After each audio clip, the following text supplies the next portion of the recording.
What do you find most distracting when you're talking with someone or watching an interview or a presentation? People's voices, what they're talking about, or even what they're wearing? Hiring managers tell us the top 3 distractions when they're interviewing job applicants are, coming in third place, people who play with their hair. And it's not just women. There are plenty of post-pandemic beards out there. One of my clients said, "This is new for me, so I find myself playing with it a lot." I told him, this is your sphere of influence. Don't give people anything to be distracted by. The second biggest distraction, adjusting our glasses. When we get nervous or anxious, we tend to slip into those unconscious habits, such as clearing our throats or cracking our knuckles or adjusting our glasses. And number 1, using the word like. If you, or someone you know, uses the inflammatory filler like, beware of the lycometer. It's a simple device invented by Tevi Troy, a senior fellow at the Bipartisan Policy Center in Washington, D.C. In a Wall Street Journal op-ed, Mr. Troy describes how the lycometer works. He writes this: "Before interviews with a prospective hire, I put a blank sheet of paper in front of me. Then I make a hash mark every time the applicant uses the word like. Too many, and I'm already thinking about the next candidate. If the interviewee keeps their likes to an acceptable number, they remain in the pool.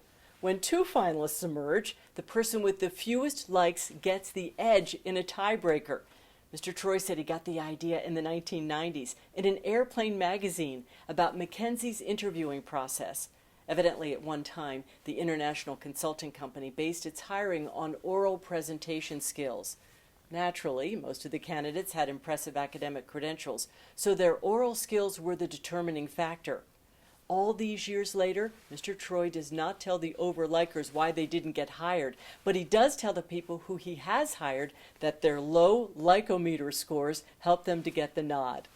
Mr. Troy said, "One woman was pleased that I had noticed her absence of likes and proudly told me that her background in the theater had forced her to drop the verbal crutch." How can you use the lycometer yourself and or encourage your direct reports to notice their filler words such as and like? For anyone, record yourself. If you are preparing for a presentation or an important meeting or a difficult conversation, put your cell phone on a bookshelf and press record. I call this a shelfie. And then take out that blank sheet of paper, listen up, and tally your likes, or whatever fillers you want to lose. Finally, practice the power of pause. Every time you catch yourself starting to use that word, pause, and then carry on. With intention and practice, you can get rid of those words to lose and get the job or the promotion or the respect of people around you. And that builds confidence. Thank you for watching.